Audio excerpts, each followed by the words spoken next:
What's up, everybody? Thank you for checking out the Robbie Cook Show right here live on YouTube, right here live on Facebook. I want to welcome my guest, Big Country Mark Boswell. Welcome to the show, man. Hey, what's up, man? How you doing? I'm good, man. How about you, man? I'm good, good. Glad to be on. Glad to be on. You're looking good. Thank you, man. Thank you, man. I'm glad you're able to come on. So what's new with you, man? Oh, nothing. Just hanging out. I'm up here in Maryland for a little while, and at least through the holidays, and then big spoiler alert after the holidays, I'll be making my way down to Fort Worth. So, it's just getting around, my brother, getting around. There you go, man. You been doing any wrestling, anything like that? No, I've been training. I've been staying in shape.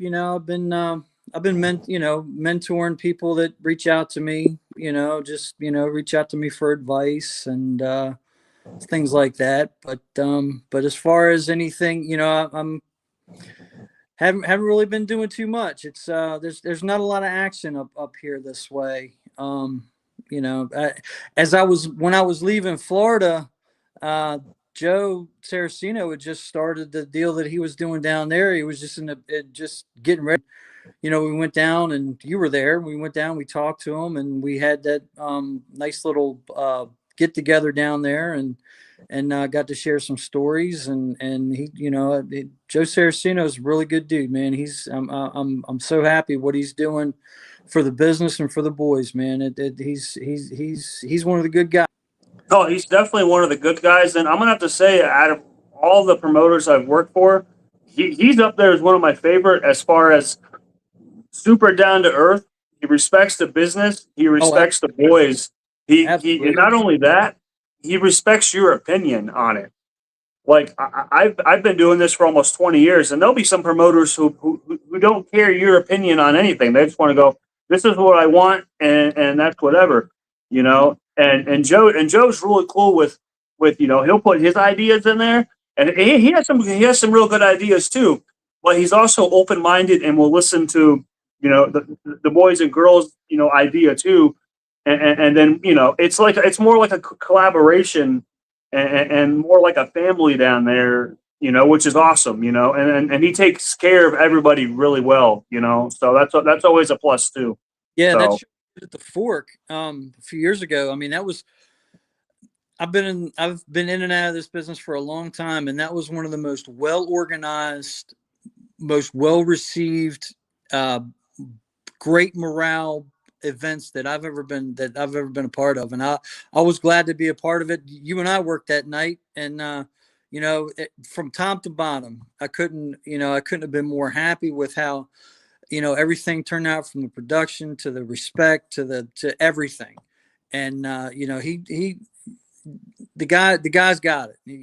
I'm happy for him. I'm happy for the guys that he's got working for him. And I wish him nothing but success, because he like I said, he like you said, he respects the business. He respects everybody in it. So yeah, absolutely. So, and I think it's not news here, but we're going back to the Twisted Fork in April. So yes. I don't know all the card details as far as matches and stuff goes. I'll be looking forward to defending my heavyweight championship belt. That's for sure. Uh-huh. So you're the champ now. Awesome. That's yeah. I'm the champion, man, and I've been undefeated. I've welcome all comers. I just want to have a good match and have fun. And, all it's about. That's it, man. Honestly, dude. So want to make you just go out there and of course, I mean, you come from great pedigree, so you've come up and what's the word I'm looking for? You're smart, and you know how to be safe and how to work, and there's no doubt in my mind that you're going to do great things. Thank you, man. I appreciate it, man, and I hope one more time to lock up with you again, man. We've always had fun. Rather we're doing the bull rope match, rather we're just doing a regular match, rather we're doing anything. I think at one point a couple years ago we were supposed to do a street fight We were. uh, at FPW, I believe. Yep, and it fell So through, but it is what it is. That's the wrestling business. Things are ever changing. The wrestling business changes day to day, like you change underwear. So it's 1 minute that you're doing this, next minute you're doing that, next minute you're working with this person, next minute you're working with that person, and it's by the time you get to the show, you don't know what day it is. Finally, you get your opponent, and you get out there and do what you do. like So I'm so used to stuff, you know, changing for me all the time. It's like dude, I'm all ears, man. I'm cool with working whoever last minute this person can't show up. I'll do whatever, man. Like I've always been just someone who's happy to be at the shows, happy to be on a show. I don't care if I'm first match. I don't care if I'm main event. I don't care, if I'm going on before, intermission, after intermission. I don't care. I'm just happy to be a part of the show and happy to be doing my thing. And almost 20 years in the game, I'm still happy that I'm able to, for the most part, go. I mean, I had to change my style up and whatnot here and there because you can't be reckless and young forever. You gotta you gotta call your bumps wise, and you got a bump card, man, and you gotta be wise with it, man. And when I was young and dumb, man, I feared no bump. I would have guys come up and say, "Hey, I seen this move. I really want to try it. What do you think?" Yeah, sure, whatever. I'll try it. I Now I'm just like, yeah, I don't know. It really depends on who I'm working with as far as the trust factor, depending on what kind of situation they want to do. As far as you crazy moves and about that, stuff. you can say about that bump card. Mick Foley, he could tell you all about that bump card. Oh yeah, I mean, look, he's paying the price for it now. Yeah, absolutely. But you know what though? I bet you he regrets no bump. You No, know, no. I mean, it no, made him a star. I mean, he from being dude love and jumping off the roof to having the Undertaker say, tell the Undertaker, throw me off the cell he went. And I mean, he's one of a kind, man, one of a kind. yeah, he's one of a kind, and it's one of those things to where he knew that his style wasn't going to be able to be something he could do for an extended long period of time. And he knew that, and I think he understood that. Like Darby Allin right now at AEW. I'm not sure if you really keep up with them. He reminds me of a Mick Foley as far as fears no bump, takes ridiculous, crazy moves, and I think he's definitely going to be paying for it later on in life. He's still young. I think he's like 29, 30, maybe something like that. So depending on what kind of shape he stays in, how healthy he can be, I think he can remain doing this crazy style for a while. It's just sometimes you got to pick and choose wisely, and save that money that he's making too. Hopefully. Yeah, I did it. I I did the crazy stuff in moderation when it made sense. But I was more, I stuck to the basics. I mean, at the end of the day, when you have, when you're in a match and you get lost, the basics, grab a headlock, grab a suplex, so I kind of tried to stick to the basics and add a few things in. But, I did a few, I did a few things when it was called for.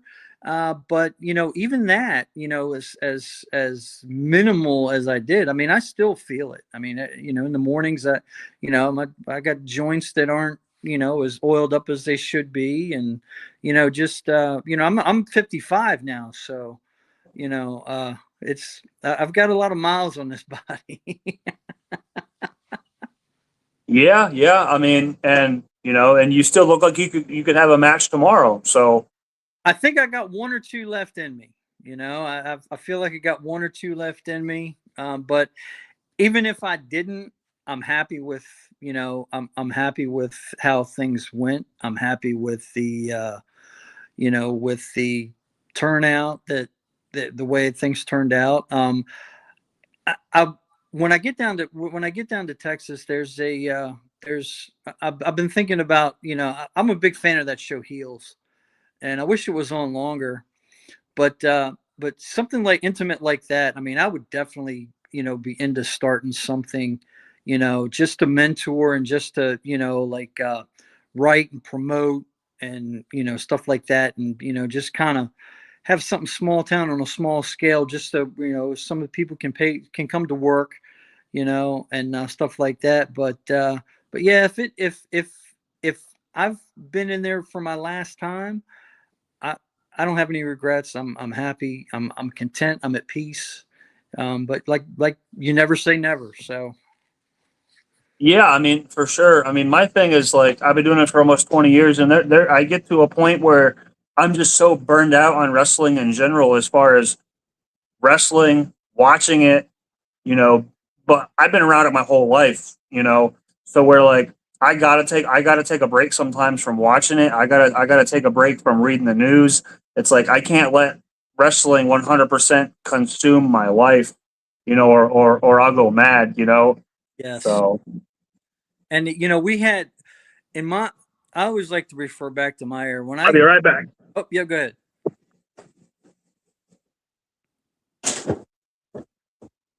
All right, you're good. Go ahead, man. Yep, I always like to refer back to when I get in the mood to watch some wrestling, I kind of tend to go on the network and watch some old stuff from back in the day, and because it was different. It was today's game. I mean, the kids are going up; they're going 100 miles an hour, and it's car crash city, and they're doing great things, and I could never compete with these guys. But when you go back in the day, you get to see things like selling is it's non-existent anymore. I mean Ricky Steamboat and Jake ran with that angle, that DDT on the concrete floor. They ran with that angle for 6 months, and Ricky was down, and he was hurt, and um, then he came back, and they did good business in Toronto on the undercard of that show out there, and it was all based on selling. Ricky Morton, it was all based on selling, and now it's just wasn't. It doesn't seems to me today that there's today the thing that gets me about today's product is when you watch it, it's like it, I got to train with Chris Adams back in the 90s, and his philosophy was pro wrestling should you should be creating the illusion of a real fight. The product today seems like not a real fight, but there seems like they're recreating the gymnastics floor routine at the Olympics. And it's like everybody moving to this spot. I got to do my flip here. I got to do that over there. I got to you know, get myself in perfect position for the big dive that's coming, and we're all going to get. I mean, it's just I understand what they're trying to do, and I respect them immensely for putting their bodies on the line. But it's just it was a different time back then. I mean, we had people that we can. I mean, I remember when I was 12 years old and I first saw the Road Warriors. I was like, whoa, and the first I think the first uh, blood I ever saw was Tully Blanchard in Southwest. And he was teaming with Gino Hernandez as a dynamic duo down there before they had the dynamic duo in World Class. And they had beaten the grapplers for the belts, and Tully turned on Gino, and that's the first time I ever saw blood on wrestling. And I was like, I, I was almost traumatized, but I couldn't wait to watch the next day. I couldn't wait to watch the next week to see what happened. And today I tune in, like I'll probably tune in tomorrow to see Cena's final match or whatever. But I picked the big moments. I picked the people that I like to watch Brock, because to me, Brock is legit, and Brock is, if I'm going into a fight, I'm taking Brock Lesnar with me. Yeah, Uh, absolutely. He's a monster, man. So. Absolutely. And and I like the girls. I like to watch Becky. I like to watch Charlotte. things like that. But you know, it's just, I don't know. I like you say, the wrestling can't consume you, especially you know when you've been in the business a long time, and there's life has other things. Oh, absolutely. And my thing with I mean, my bone to pick with today's generation. I'm gonna sound like an old man now here, And but is uh, in my opinion, a lot of the stuff is so rushed and it feels rushed mhm. to where if you can do all this crazy high flying stuff and you can do all this fast paced stuff, hey, more power to you. I personally like to see it slow down a little bit and work on selling. You know, like register the fact that this move meant something instead of you know you're just throwing it away and jumping immediately into the next thing. It's so fast paced. It's so certain moves that were a big deal become meaningless, and then it gets just lost in the shuffle of what things can be. You know, and on top of that, like you said, it doesn't necessarily resemble a real fight. Like, don't get me wrong, I love watching the crazy stuff that these kids, you know, these days can do. It's awesome, but slow it down just a little bit so you can, as a fan, catch up. You know, and go, okay, cool.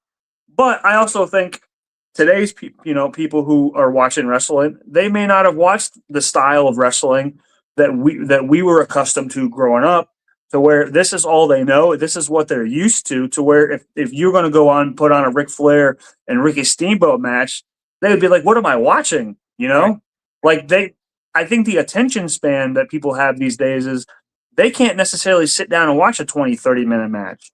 Or They minute need or wrestlers. they need that constant stuff going on to keep them fully entertained, Mhm. because they're not so used to watching, you know, Ricky Morton sell this move, you know, Flair sell this. You know, it's, I don't know. I always tried to, you know, make a note of everything that was done to me means something, as little as it is. If you're working my arm just on the rope a little bit, I'm selling that like you're killing me. You know, I don't. I try not to treat anything that I do as a quick transition spot, just to move on, move out of the way. You know, and then another thing is, I personally always like the style of call it in the ring. You know, a lot of people, you know, these days can call it in the ring and call it on the fly, and I'm not trying to knock anybody wrestling right now whatsoever. I'm just saying, like, I personally, I can't go out there and rehearse a 20-minute match in the locker room and remember everything from start to whatever. I would screw up, man. But that's that. My brain doesn't work that way. I wasn't trained that way. You know, I also think it's how, you know, the kids today are trained, and what they're around, and how that goes. You know, I don't know. That's just the old schoolness in me. Is I always prefer to call it, you know, in the ring. You know, maybe have a loose idea. I was talking to Chief about this the other day. Have a loose idea of what the finish is, maybe an idea in the beginning, and we'll just let stuff organically happen. You Mhm. know, that way, if I forget a move, you forget a move, we forget a spot, we're not totally like, oh crap, what do we do? You Yeah. know, whatever. You just plus I think it looks more organically if you call it on the fly, you know, because you'll see, like, you know, you've seen it before, everybody's seen it before. They'll blow a spot and they'll go right back to trying to run that same spot.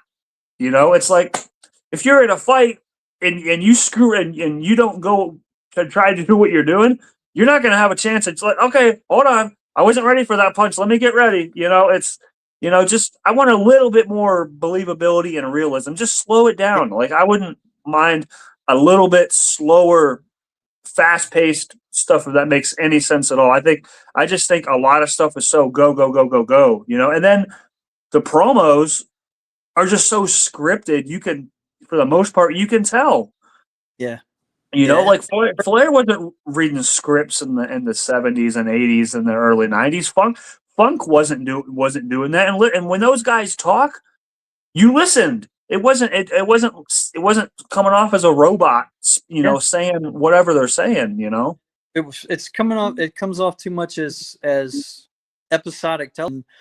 For me, what worked for me, I like to, when we knew the finish, get the finish and work backwards, and then Yeah. figure out how you're going to get there. And then, you have your finish, you call your open, you talk about your open, you call your changeover spot and your hope spot. And then you feel you feel out the crowd in the middle.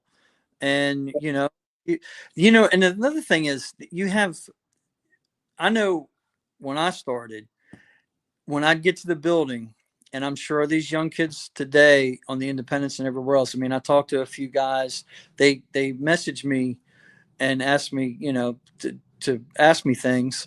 And I'm sure when they get to the building, they have a million things they want to do.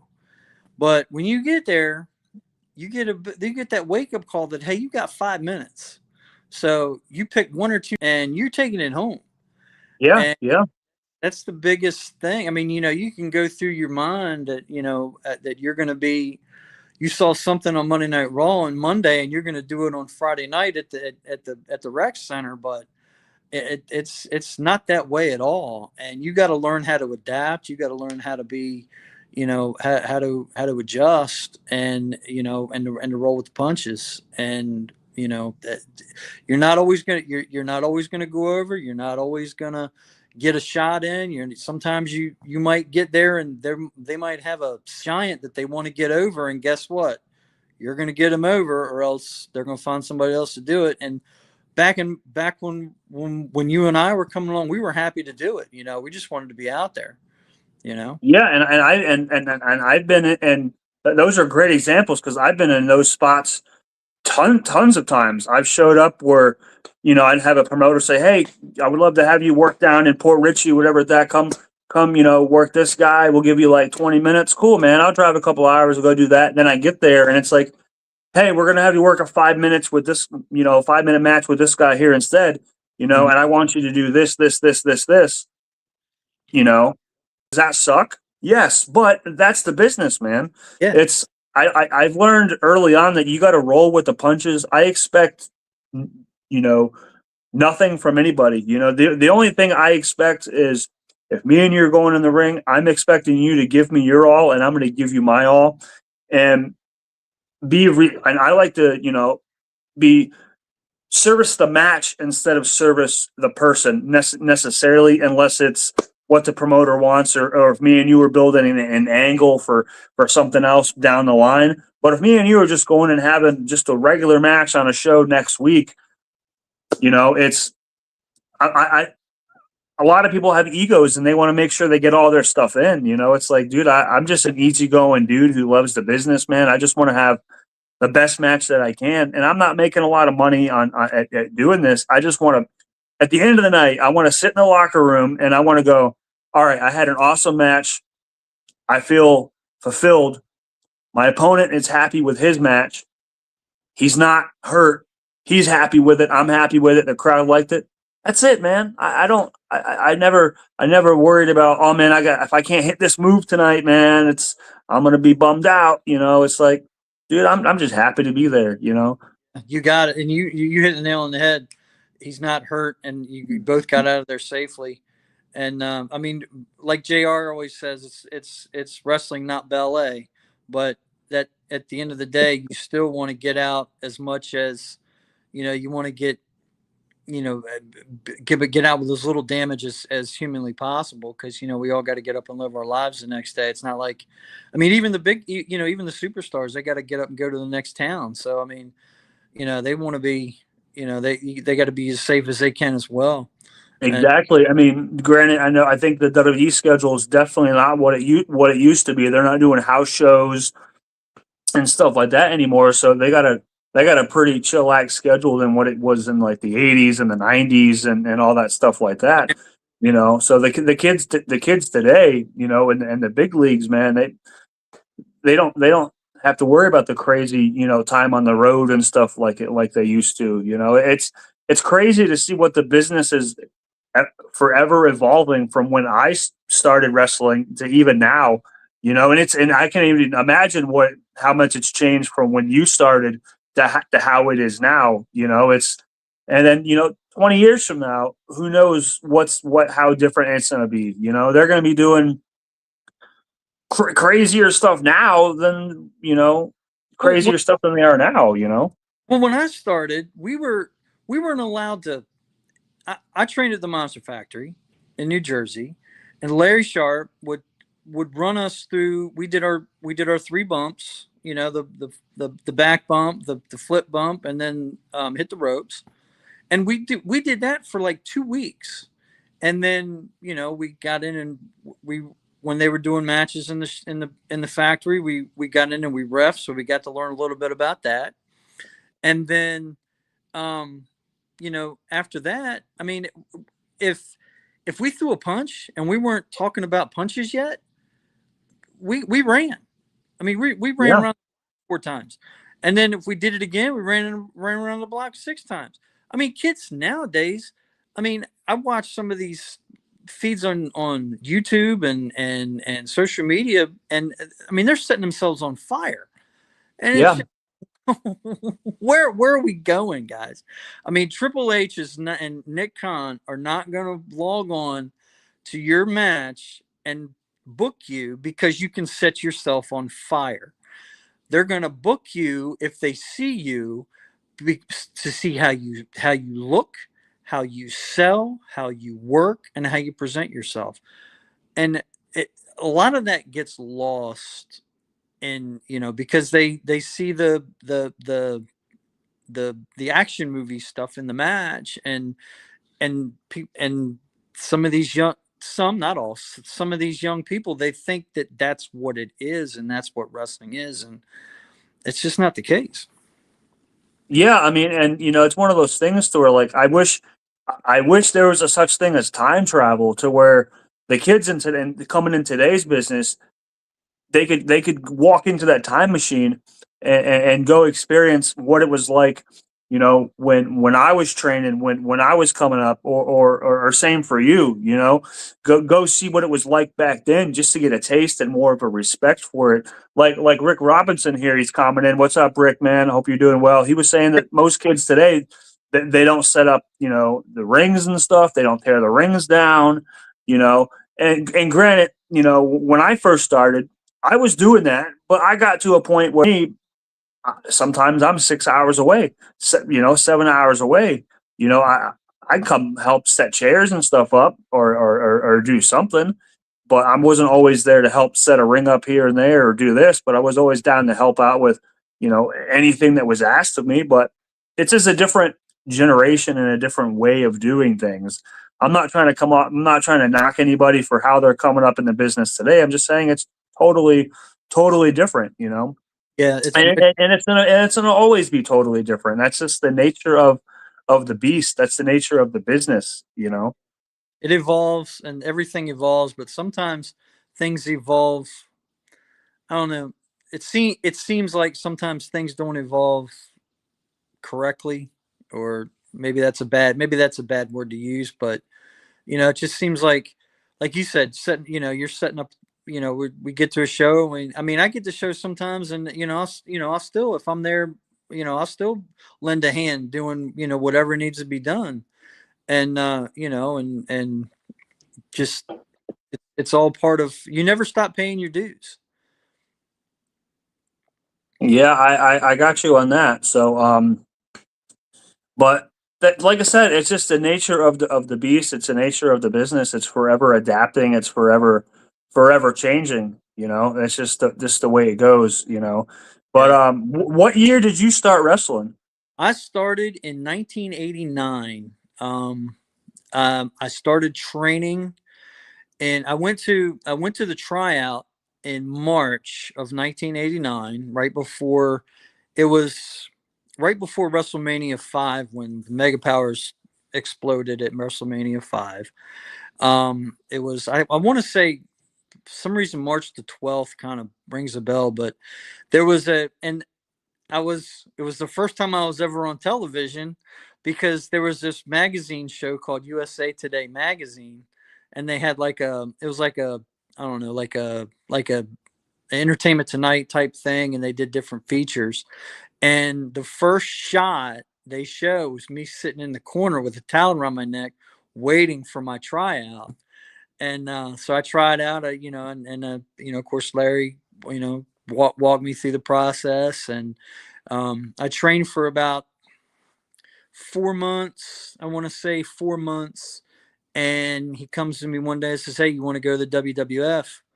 They're taping up in Worcester, Massachusetts." I said, "Yeah." So I went up. I didn't get picked that trip, but the next trip we did was about 4 weeks later, and I was in Springfield, Massachusetts, and I had my first ever match with the Big Boss Man in Springfield, Massachusetts, in August of '89. And from there, I just would go every time the WWF was in the Northeast. We'd go. And after that first time of getting picked, I was fortunate enough that I would get picked each time. And then one time that they picked me, they it was funny because the back then they had all the gimmicks, and which I missed, by the way. They had all the gimmicks, and they had the different things you could do. When we go to TV, we go with hair down to our ass because we all wanted to wrestle Brutus because it was an extra $300 if he cut your hair. Yeah. And if Jake put the snake on you, that was extra money. And back then Sherry and Macho were doing the king and queen thing, so they had pulled me aside to carry the the, the throne, right? Well, then they pulled me back, and Tony Gurria says, "Hey, we got something better for you." And so they wanted me to work with Bad News Brown, who I'd worked with 2 other times, but this time it's probably my most famous moment that nobody knows about that ever happened in WWF history, right? So I had a snake in my pants because him and Jake Roberts were having this little feud, and Bad News was afraid of snakes. So he said, when he goes to hit you, you want you to pull this snake out, right? And I'm going, all right, no problem. So I pulled this snake out, and it went over really well, and that was my big moment in the WWF.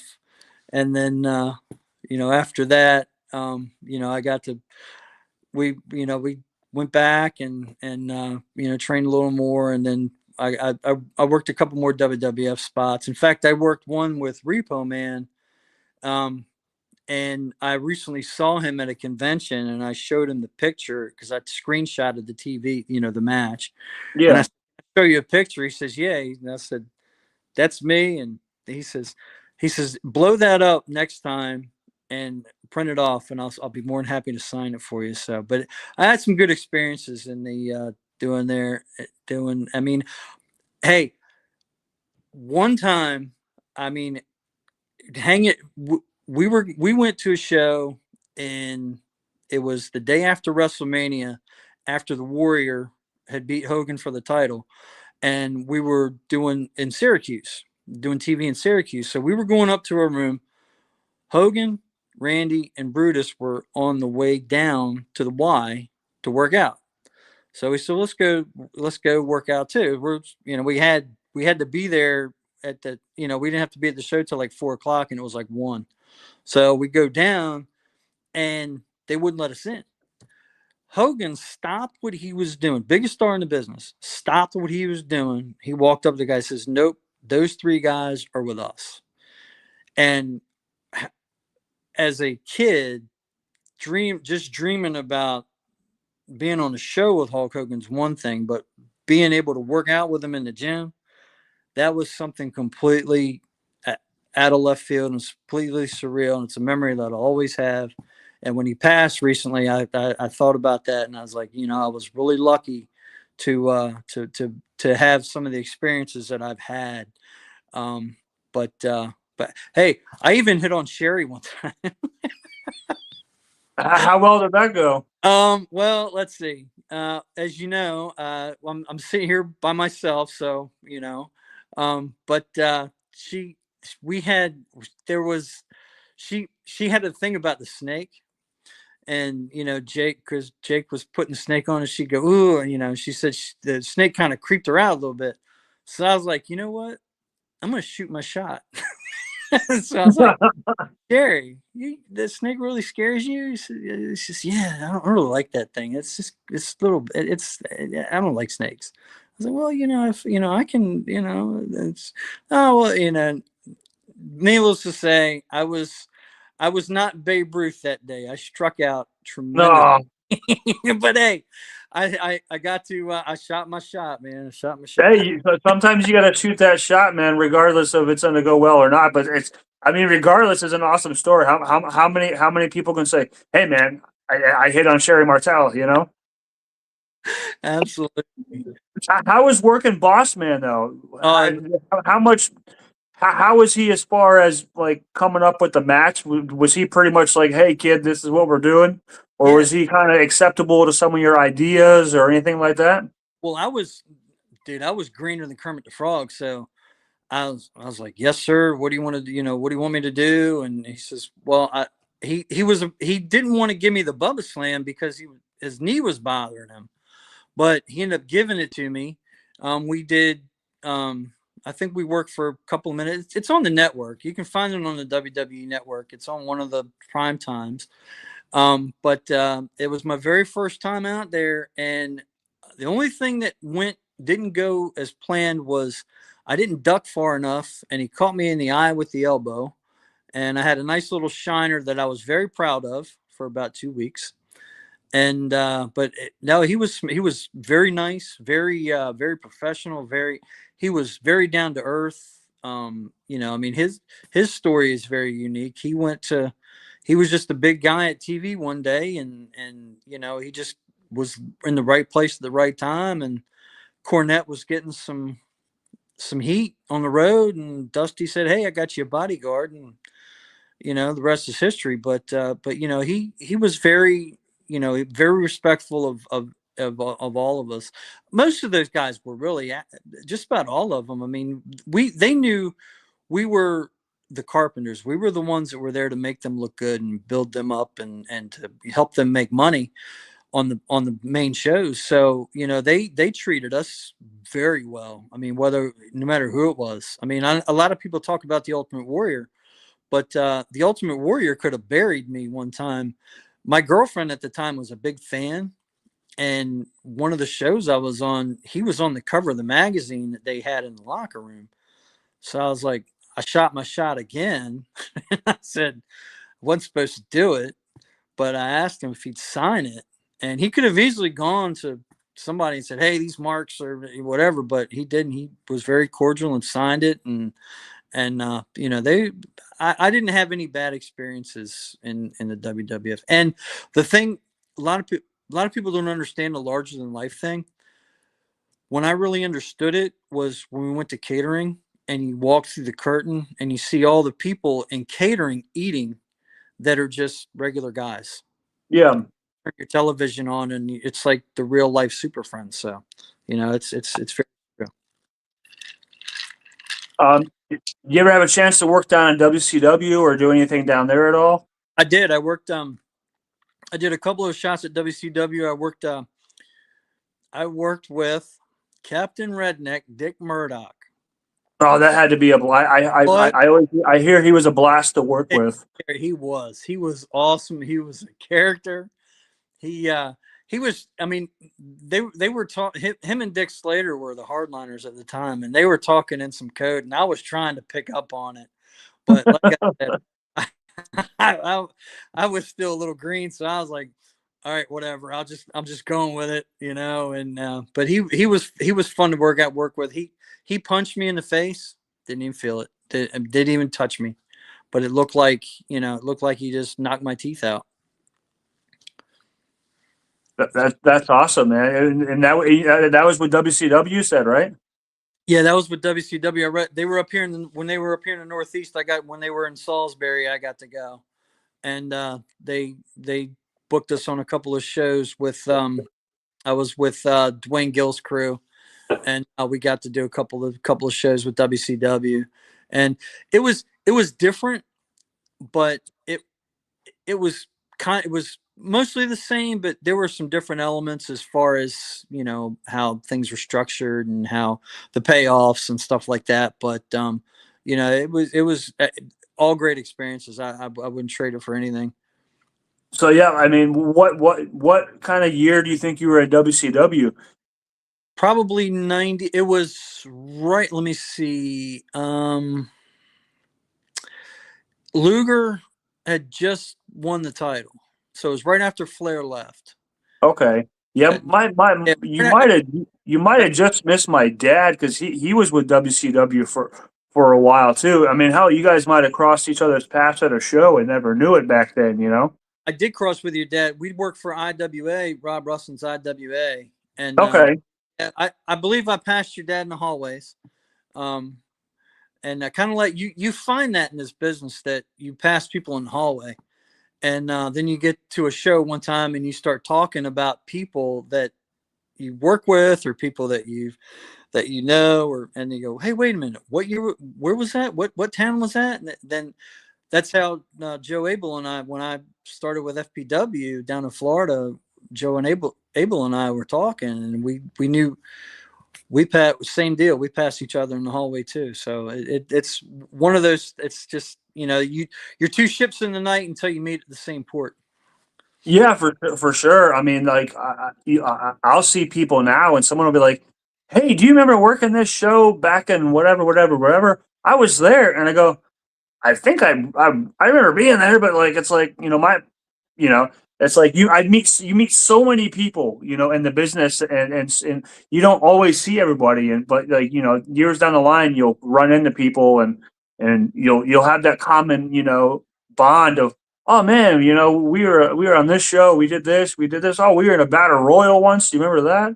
Mm-hmm. It's really crazy, and it shows like wrestling really is a brotherhood. It's like it's a family, Yes. and you could sit down and talk with someone who's living the same lifestyle and same whatever you guys can both just start bonding over stories or road stories or anything like that. It's awesome. You got any good funny ribs that were played on you, or Oh, any memorable road stories or anything like that? so the first strip club I ever went to, first time I ever went to a strip club. You remember 911? Yes. Okay, 911 was trained at the Monster Factory. He was he was in my class at the Monster Factory. Him, Godfather was in that class. Chris Chavis, Tatanka, he was in that class.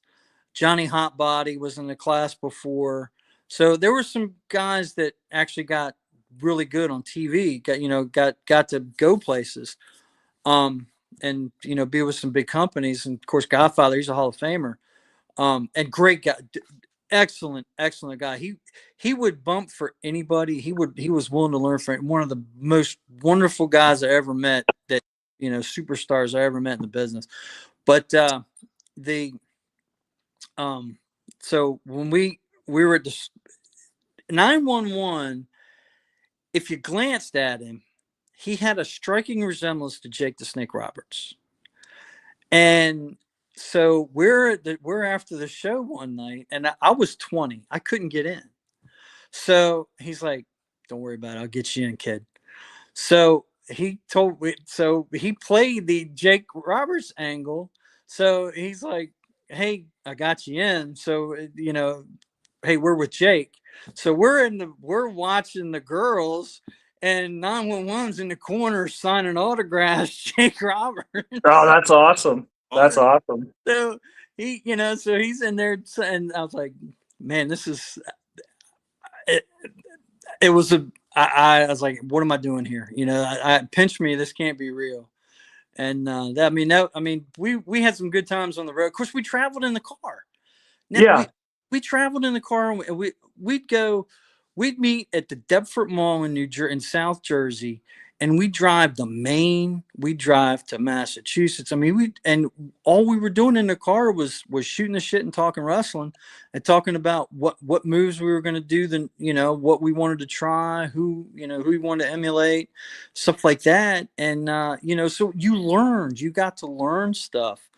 The it was just such a great time.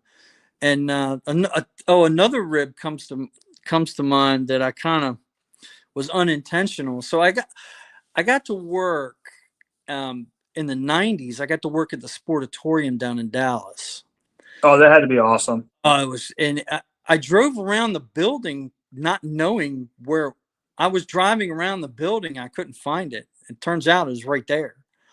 So when I finally went in, I had, you know, we had the old school, we had the tape, we had the resume, we had the, you know, pictures, whatever. So I had the packet and I handed it to whoever was at the thing. And turns out Gary Hart they were trying to relaunch an offshoot of World Class. It was called World Class 2. So I handed the tape on my packet. I handed it to Gary Hart's assistant, and then they had this thing the next week. It was called, or 2 weeks later, they called it WrestleFest. And basically what it was the Sportatorium was doing a talent search. They said, if you've ever been to a camp, if you've ever had any wrestling training, you know, come sign up. It's $25. Sign up. We'll give you 5 minutes. If we like you, we'll book you, blah, blah, blah. Right. So I walk in and I get my $25 and I go in, and Gary Hart, he looks at me and he goes, "Do I know you?" And I went, I don't know. I said, I've done a few things on TV with WWF, WCW. He says, "No, that's not where I know." He said, "Did you give me a tape?" I said, "Yes, sir, I did." He says, "Okay, let me give you some advice." Now, pause the story. Do you remember the old VHS when you tape over it and it have that little thing in the where you could see where the tape ended, and then the stretch would come, and then the next thing you tape. There was always some right in VHS. So anyway, apparently I just grabbed the tape off of the shelf, and I just, whatever was on it, I just taped over it.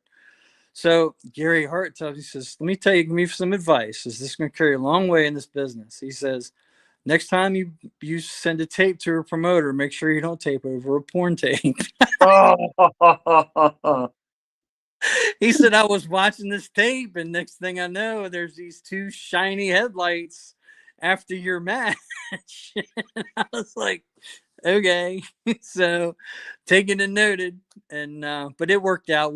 I was able to do I would say, hey, he remembered that one. Yeah, he sure did. And I was doing so when they do these WrestleFest, they did these quite a bit down there. So I would always be the one that would work with the people coming in. So getting to work with the Sportatorium was a blast. It was definitely a dump.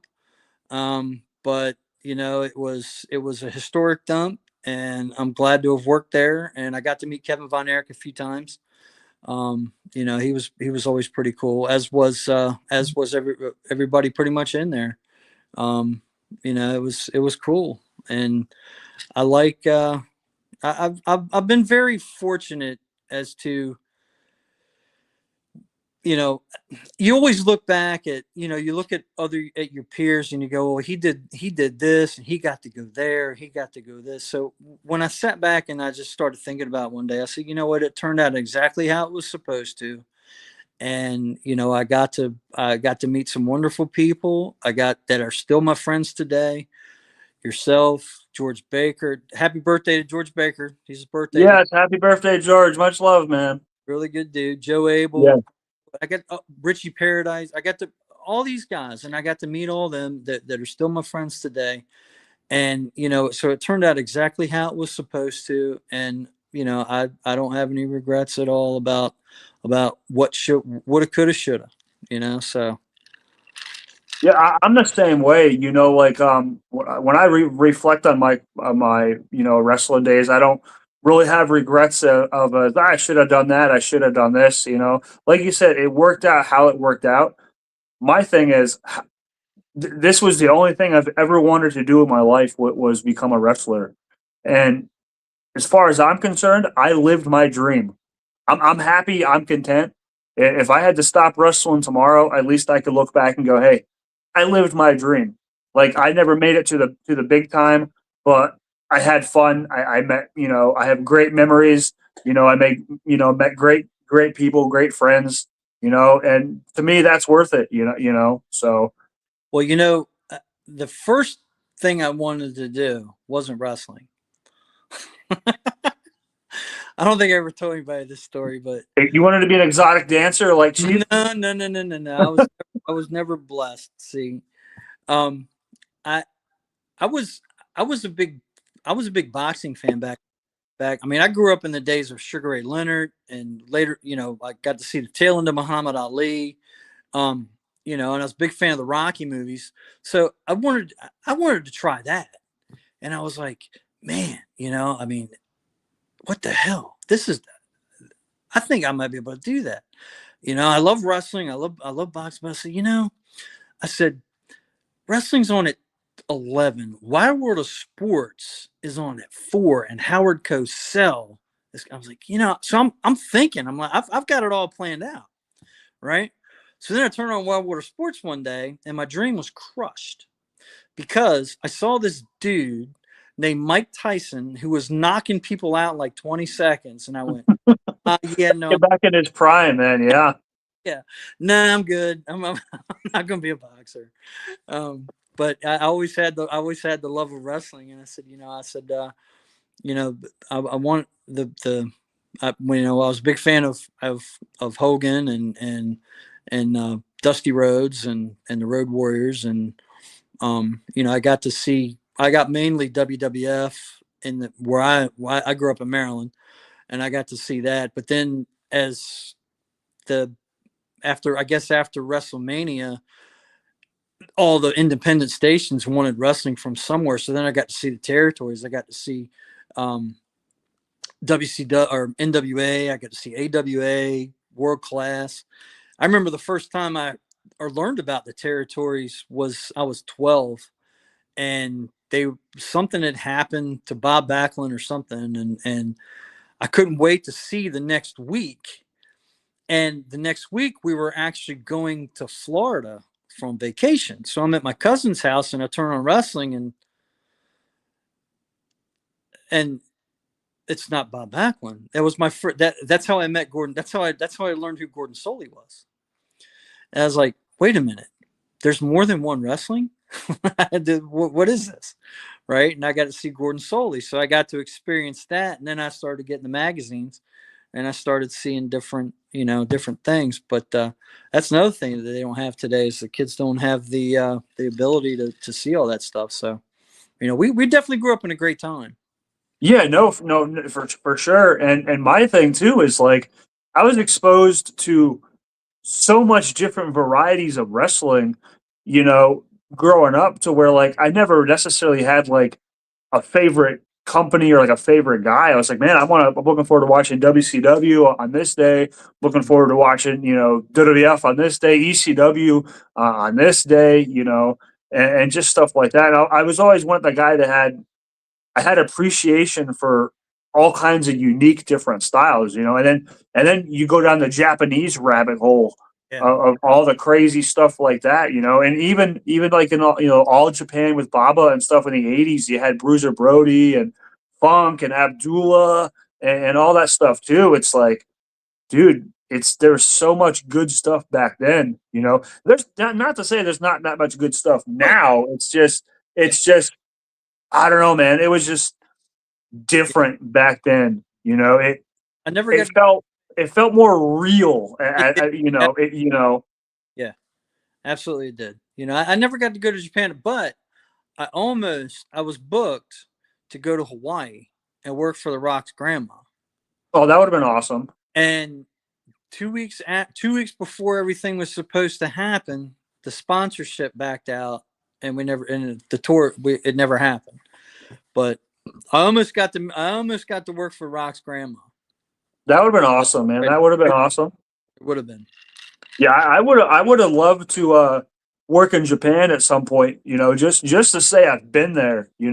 I wouldn't, and I wouldn't care, what company, what kind of match, like I was just like, hey, dude, I made it to Japan. It's a bucket list thing. I wrestled in Japan, get that, Riviera Steakhouse jacket. Yeah, yeah, and but we, like I said, it turned out the way it was supposed to. I got to meet you. I got to meet all the guys down in Florida. I got to Florida, and I felt like, I never really had a lot of friends in high school. I played football, but I was kind of like the nerdy guy that could block and tackle. So when I got into wrestling, it was the first time I was ever really accepted. And whenever I would move to a different area, I'd always have that wrestling background. So I'd always trying to find the local promotion to where I could, to just to make friends basically. And, then when I got to Florida, I was able to meet Brian Gould and Joe Abel, who are two of my best friends to this day. And, but of course, Joe had the Fighting for a Cure shows Yep. that he did for, but I mean, tremendous undertaking that he did every year. I mean, he nearly put himself in the hospital every year just to, so he wanted to make these shows the best they could be. And, we raised all that money for cancer charities and, I can't say enough good things about Joe and the things that he did and the opportunities that he gave that were given to me and to guys like you and George and all the others, just to have just to have that camaraderie that we all had and that still exists for in the locker rooms down there today. And I always look forward whenever wherever I'm down there, I always look forward to catching up with people and going to when I'm invited to a show, just just go and say hello. And it's like like you were talking earlier, it's like you could not see somebody for like 10 years or 20 years in wrestling, but when you see him again that next time, it's like you saw him yesterday. It's like nothing ever changed. Yeah, for sure. And it's such an awesome feeling. It really is. And I haven't talked to Joe in a while, but I first worked with Joe. He was managing and for a company called OPW back in when I just started wrestling back in 2007. So I was wrestling there, and he was just getting his nose in for OPW down here, managing and stuff. So that's how I got to meet him. And then OPW closed down, and then I happened to just run into him a couple years at a show in Ruskin. I was getting out of the car, walking with my bag, and I just hear someone. I think it was my first time at this show. And I just hear this familiar voice going, "Robbie, Robbie." And I look around, going, "Who the hell's calling me? I don't know anybody who's working on this show." And I seen him, and I was like, "Oh, dude, it's been so long, man." So, but yeah, I mean, Joe's cool, man. He I have respect for him for everything he's done. I hope he's doing good. I know he's doing the statue gimmick, and that's awesome. He's and believe me, I was like, what, really? You gonna man, he is just killing it. He's getting booked. I mean, he's getting booked with like Major League Baseball teams and football teams and hockey. And I mean, he's doing tremendous with it. And I'm happy for him. Yeah, and he looks like to be having fun too, Yeah, And and George Baker, I just seen him a couple months ago down here at the TWA show. So yeah, he put you guys over really good too. He said, man, he said he was really impressed. And he was really looking forward to, going back again. So, I mean, you got some good dudes down there, man. I'm very glad to be a part of you guys and very glad to be in that fraternity. hey, we're glad to have you. And then you mentioned Richie Paradise. I wrestled him a couple weeks ago, and Oh, then next month I'm actually wrestling him again. So it's me and the Chief and Pablo Marquez against the Cuban Assassin, Robbie Idol, and Richie Paradise, 6-man tag, TWA. It's so. all right, give him a knuckle sandwich for me. No, he's definitely getting one, man. Him and Idol cut my beard off at the last show, man. Oh my lord! So they got some stiff punches coming. I Yeah. joke. I don't work. I don't work stiff. I'm not a. I don't condone the working stiff for working stiff. You know. So Yeah. And it's a joke. People don't get crazy. Don't be writing Idol now, and don't be writing Richie now, and don't be writing Cuban Assassin. Going, Robbie Cook said he's gonna give you a nice stiff punch in the face. No, I mean yes, but I don't really mean it. I'm joking. I'm joking. yes. Yes. So, but yeah, I mean, what when what do you have any like great bull rope memory matches? I know you've had tons of those. You're the king of the bull rope for a reason. Oh, well, when I first started doing that, you know, the one thing I've never done, and I would go into a training camp tomorrow to do, is wrestle in a cage. I've never had a cage match. I've had ladder matches. I've had lumberjack matches. I mean, hardcore match, whatever. But when I started the big country thing, when I started my very first name when I started, well, when I was at the WWF, they just called me Mark B or Mark Boswell or whatever. But when I really got on the show, it was doing the IWA that you and your dad and I had done with Rob Russ, and Dennis Corluzzo was back in the back, and he was kind of like he was kind of like what he was kind of like Booker, kind of like doing Gorilla, doing a bunch of things. And he told me, he says, you're going out in 5 minutes, come up with a name. I went, uh, so my very first wrestling name was the shits. It was I was Titan Taz Apollo. And Diamond Dallas Page was the commentator. And Diamond Dallas Page came out and said, Titan Taz, man, I could look better than Titan Taz just leaving the beach, brother. And so that was my first. So I went in. So I did that, and then I kind of did then I was my next in incarnation. I came up. I said, let me put something together here. So I got the white coat and the white tails and the bow tie, so I did this. Living Color had a song out at the time called the Glamour Boys. So I said, that works, Glamour Boy. And Marcus Bagwell had just started. So I said, let me change my name to Mark Aris, Glamour Boy Mark Aris, which everybody called me Aries. And I came out to Poison, Look What the Cat Dragged In. And then I did that for a while, but then I started to outgrow, meaning my stomach got bigger for the Glamour Boy deal. So I said, well, I'd stepped away for a while, and I said, let me go back when I went back in, I saw this basketball player. They called him Big Country, and I went, that's pretty interesting. What can I do with that? So I started gradually putting it together, and when I finally got all the layers together, I had the bull rope, I had the cowbell, and so I said, well, let me look at doing these bull rope matches. And it's funny because it kind of grew organically.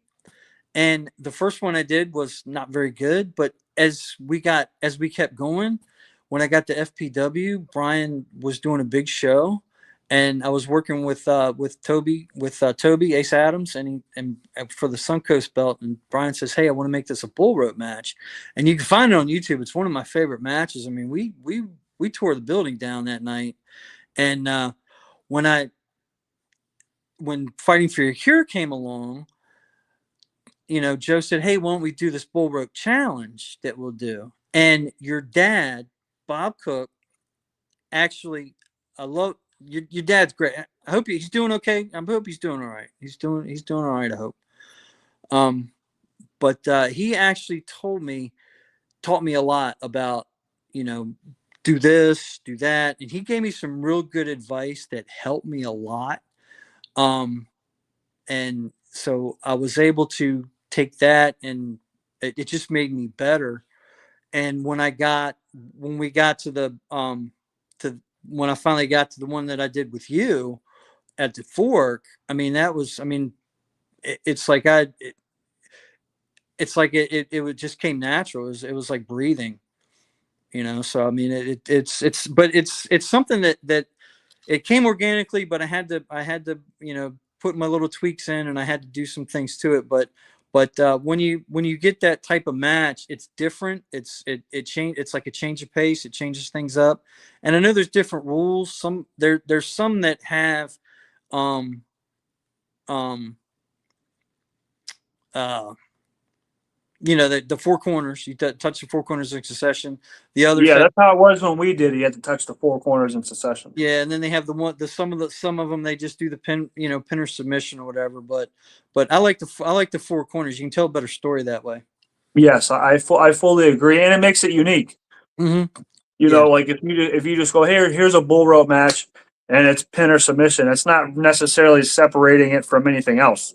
It's just cool. Here's this dude with a cowbell. That's his weapon, and it's just a regular match. You're working around. Yeah, gimmick. It's a gimmick. Use the gimmick. Yeah, yeah. Or use the gimmick. It's like so many people want to have a gimmick match, but they want to go out and be Kurt Angle and Shelton Benjamin. Don't. It's a gimmick match. Use the gimmick. Figure out how to use it. Yeah, and then and don't overuse the gimmick. Don't overly rely on it and make it mean something. Yeah. That's just what I'm saying. But yeah, but back to the cage thing real fast is I've never had a cage match either. I came super close to working a cage once. I was supposed to do a cage match with a guy named Robbie wrestle with big Bruiser Bronson. I remember him. Yeah, I know about him. Yep. And somebody else was supposed to be in that match, and Ruskin for Luke Santel and Chris Proctor. And we were supposed to do a big cage match that night, and we were all pumped. Oh man, it's the first time in a cage. This is awesome. And then we get there, and they're like, the cage is running late. It's probably not going to be here in time. So we were all bummed out. It's like, oh man, like it was like we all just got. It's like we all just got told like our dog got killed or something. We were all just that sad that we can't go in a cage and maim ourselves in front of all these people. It's like that. That's when that you got problems. You go, man, I'm so sad. I can't be in this situation, man. It's like you're not getting an Xbox for Christmas. You're getting close. Yes. But yeah, I would love to do a cage. So Joe Saraceno, cage match. Me and Boswell, Twisted Fork. He's down. I'm down. I'll get in the gym tomorrow. I'll work. I'll train extra hard. Yeah. Come on, Joe. Book it. Don't worry. We won't cut. We won't get no color. I'll even cover my own travel. That's right. There you go, Joe. You heard it. Come on, man. But yeah, that'd be fun, man. Before I hang it up, I would like to do a cage at least once. Yes. I think it'd be fun. I'm 70. Bullet Bob Armstrong wrestled at 70. Oh, Mike Jackson's still working at 70. And, and Gypsy Joe too. He was up there too, man. I think he was about 72. Put me in a cage. I'll even do it in a manager capacity. Just put me in a cage. Just put me in a cage. I'll take it. Well, plus how many indies in Florida these days are doing cages, or how many indies in general are doing cages? Not many, I don't think. On fire. Yeah, I know. Yeah, I wouldn't be doing that. I couldn't imagine. Imagine.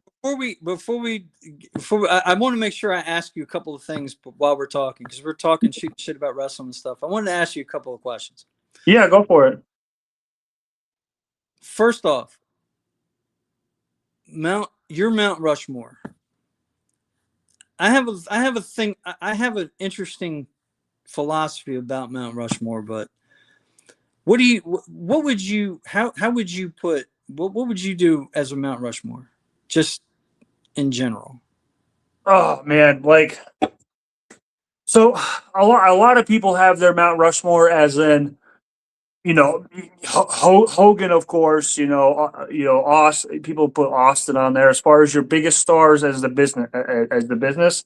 I look at my Mount Rushmore as guys who helped inspire me to want to be a wrestler.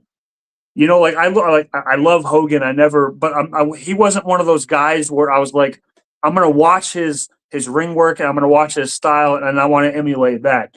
And I'm not knocking Hogan. Hogan was awesome. He was a huge star, but he wasn't someone who made me want to wrestle a certain way. Mm, So for me, as far as my Mount Rushmore, it's guys that I kind of like to say I kind of patterned myself off of, or who were a super inspiration for me to want to become a wrestler. And one was Mick Foley, Cactus Jack. mm, Just the way that his style was so unique, and you never knew what he was going to do. He never had the same match for the most part twice. Another one, innovator, pioneer, God bless his soul, Sabu. mm, As far as the innovating and just being so damn fun to watch, and you see so many people these days emulate his style. Another one, Funk for sure. I thought he was a total package as far as talking promos. He could talk you in a building.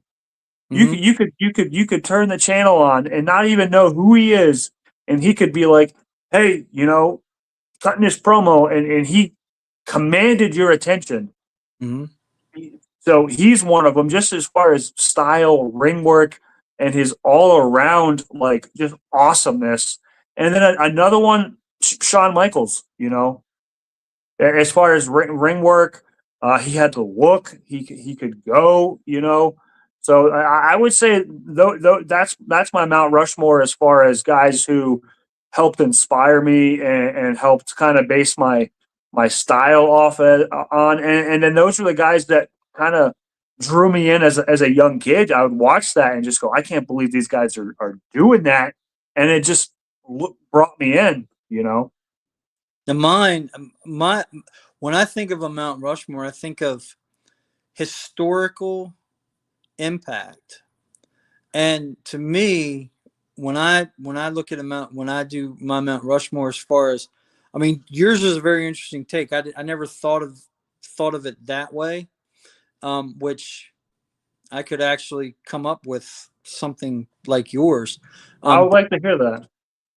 when I think of the historical, as far as where would wrestling be at all if it weren't for one guy who absolutely should always be the first face on a Mount Rushmore from a historical perspective, which that's Gorgeous George Wagner.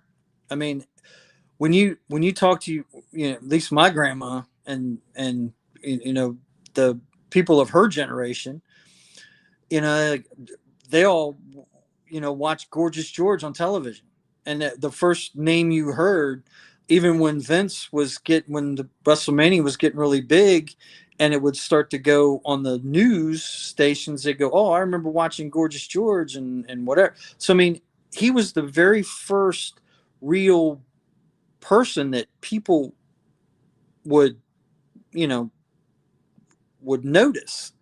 And then after that, I would, you'd have to put uh, Bruno, to me, because I mean, he had all the sellouts in the Garden. He was one of the, again, when you talk about, I mean, I guess it's the Eastern, New York influence. But Bruno, probably the first great heavyweight champion. And then Lou Thez, probably the greatest NWA champion before Flair and Race. And then the other one, to me, that the most recognizable, Andre. I mean, Andre had a significant impact. I mean, especially those early days that when people think, a lot of even today's generation, they think of Andre in the, late 80s, after the WrestleMania heel turn. But back in the 70s, I mean, Andre could go.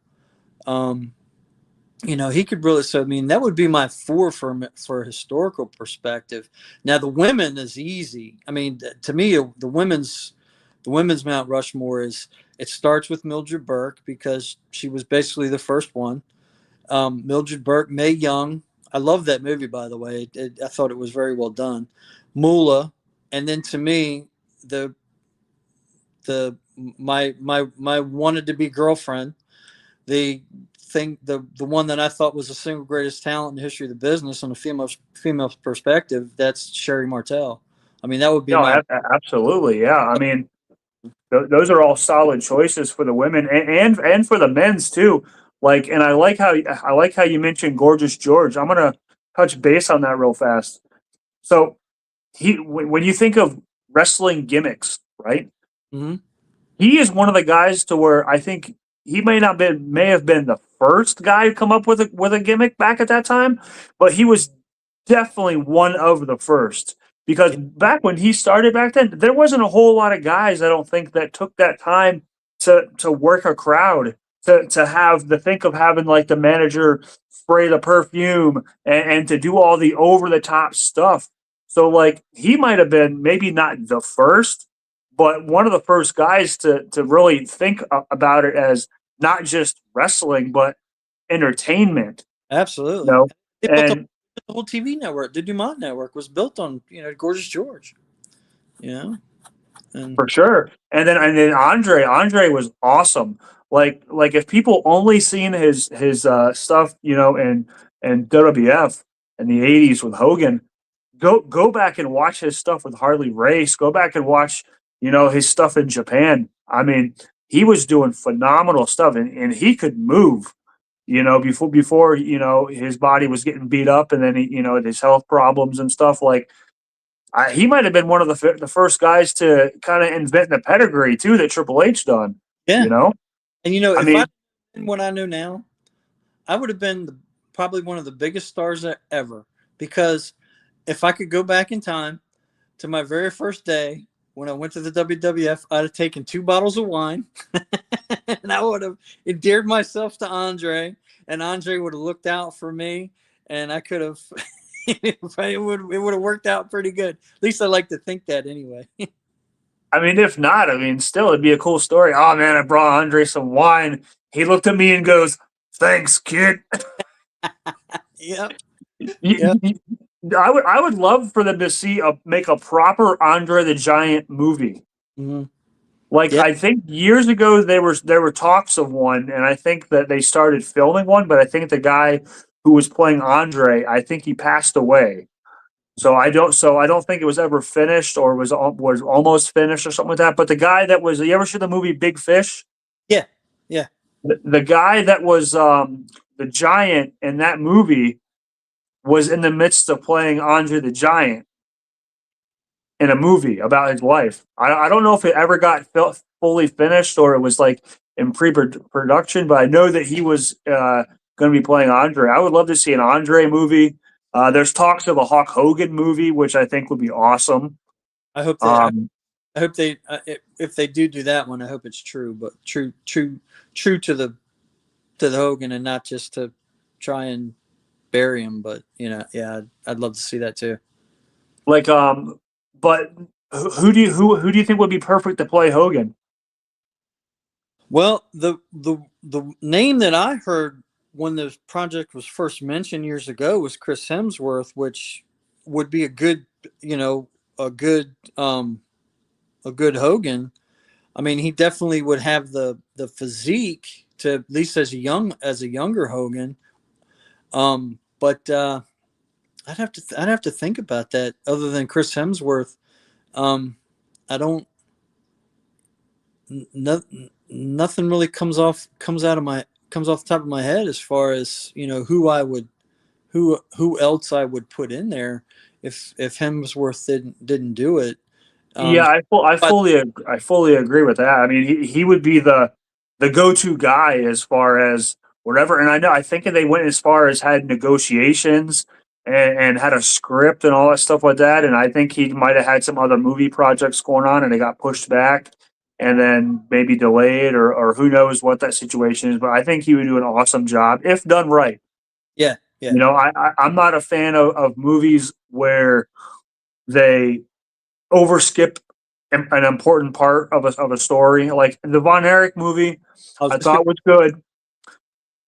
A lot of it was rushed, and a lot of it, they could have took time on and explained things better. You know, way off. so Timeline was way so off. They made it seem like he lost his leg right after he beat Flair, and that just wasn't the case. yeah, exactly. Like I said, there was this. It was just such a super rushed story, and then but that's Hollywood for you. As if the story's not if the real story is not as entertaining as one they can come up with, they'd rather come up with a story that's loosely based on what happened and put it somewhere else. They did the same thing with the Doors movie, Yeah, back in the '90s. They did the same thing with the Leonard Skinner movie that came out a couple years ago. It's just like I get it if you're trying to make something whatever, but like I'd rather have the real story come out. yeah, And if it's whatever, if you're gonna have a story on someone like Hogan, no matter how his life was at the end, I would like it authentic hmm, to the person, good or bad, yeah. good or bad. Well, that's why I feel like they did such a good job with the Mildred Burke movie with the Queen of the Ring. To me, I actually learned a little bit about, I knew of her, but I didn't know the the story, and the Jack Pfeffer and all that stuff. I mean, I didn't know all that. To see all those pieces put together, I thought that was very well done, much better job than the Von Erich movie. As far as uh, telling that story. But they had different people in the Mildred Burke movie that you oh that you kind of knew who they were, and then when they revealed it, you're like, oh yeah, that is Mae Young, that is this person, and it's just a different take on it, and I hope that if they do a Hogan movie, I hope they do that. I get fearful because I get I saw how he interacted with people, and I was around him. Not best friends by any means, but I was in some of the same surroundings that he was, like back in the early days when I started, and then we'd go to Hogan's bar when I was in Florida. We'd go to Hogan's Hangout a lot, and I'd see how he would be with just different people, and how he would always you hear all the stories after his passing about. I remember Bubba Ray Dudley was telling stories about, yeah, you'd have to mention the negative stuff, but as a whole, it's he was a positive influence on the business. And to me, you take all that, any negative, I mean, it just proves that you're here as a human. We're Yeah, all for sure. And it's just one of those things to where it's like, God forbid someone did something that was, saying the wrong thing. How many times do people in their everyday life say something oh that yeah, that they don't mean, or they get mad and they say something, regardless of it's something they should say or not, just because he's a celebrity, just because it's whatever. And from my understanding, I think it was a personal phone call yeah, or something like that he was on. It wasn't like he was backstage at some show in a right, locker room and he was just having a conversation and he was just blurting out racist stuff. You right. know, Even it's the Yeah, even the he wouldn't do business with that doesn't work for me. All those stories you hear on the internet fodder, I mean, there are plenty of people in the wrestling business you and I have known some probably on the independents that did it. Um, Bret Hart talks about it all the time, but he wouldn't, I can't lose there and I can't lose there. And I mean, it, it, it, it's, it's not, they make it to where it's just him, and it's not just, it's, it's spread out over the business, and I hope that they don't focus, if they do the movie, I hope they would focus more on positive as opposed to the negative. So No, that's absolutely. And if you're gonna tell the story, tell the real story. Don't add fake stuff in. Don't make up a fantasy scene between this and this if it never happened. There's tons of wrestlers. There's ton of people that are alive still who've been around Hogan who can shape who he was and shape that movie. You have a wealth of knowledge that can come in and give their insights. They'd be smart to use it, but how Hollywood is with that stuff. They overlook that stuff. yeah. And then my thing is I always hear people down talk Hogan. Oh, doesn't work for me, brother. Doesn't whatever. If there's anybody who deserved the right to say what he wanted to do or didn't want to do, it was fucking Hogan. Yeah, and blame Bischoff. I mean, they gave him creative control. I mean, exactly. Exactly. They gave him creative control, and it's also one of those things to where I think Hogan's mind for the business not only was he had a different perspective of it because he was such a big star. I don't necessarily think that he was doing it doesn't work for me, brother, because he was trying to bury somebody. It was maybe one of those things he could see the bigger picture and go, hey, this isn't the right guy that should beat me. This isn't the right time for this angle for whatever. Maybe he sees it differently as whatever. And if you're going to let the guy, have the right to do what he wants and do what he says, you can't fault him for it. If you're going to fault anybody for it, go after Bischoff, go after Russo, go after whoever was in charge. If any but that goes with anybody in their daily life as far as their work goes or anything like that. How many people would love to go to work and go, hey, this is what I'm doing today, and if you don't like it, tough shit. Everybody would love to do that, but the fact that he got to do it, people want to knock him for it. Try it Monday. Yeah. It's just the way it goes, man. But before we wrap this thing up, man, let's hear about who you are behind the. Oh yeah, come on. Let me ask you one more question. Go ahead. One more question, and then fire away. Because I have an opinion on this. All right. Probably in the minority, but I know Scott Hall, rest his soul, had the same opinion. Montreal. Was it a work? I don't believe it was a work. I think I am of the belief, and like I said, I'm in the minority, but if you look at all the business that happened, I believe it's probably that, and the Honky Tonk Man wouldn't lose to Macho Man on the TV show on the main event. I think those are the two biggest lures in wrestling. Because I agree with you. Do you believe the Montreal was a work? I believe it was. I believe it was a. I believe that it is the last. It is the last bit of kayfabe to ever exist in wrestling. I do, and I think I would love to hear your prospect on that. Yeah, I think that the Owen thing kind of, maybe put a little bit of a sour taste on that for obvious reasons. But I do believe that there was both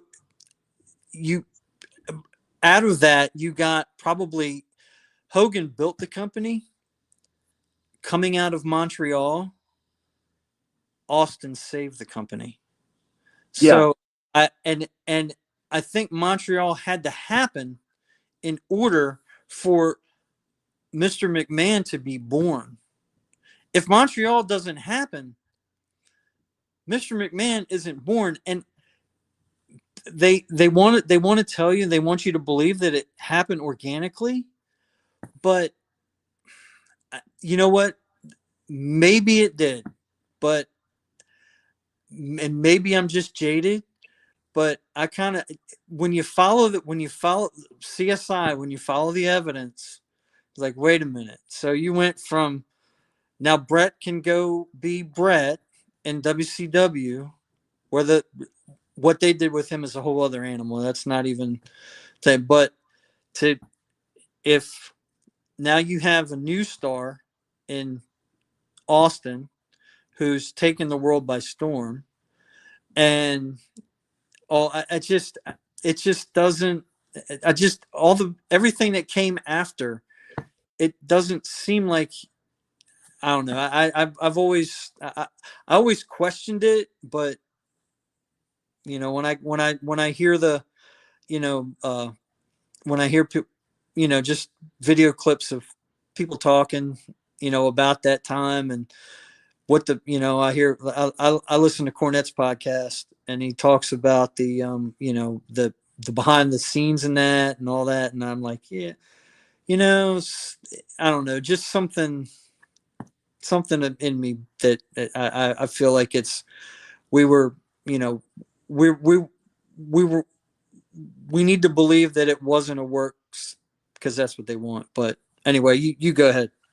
Interesting perspective on that, but you actually just put this theory in my head. All right, so follow me here.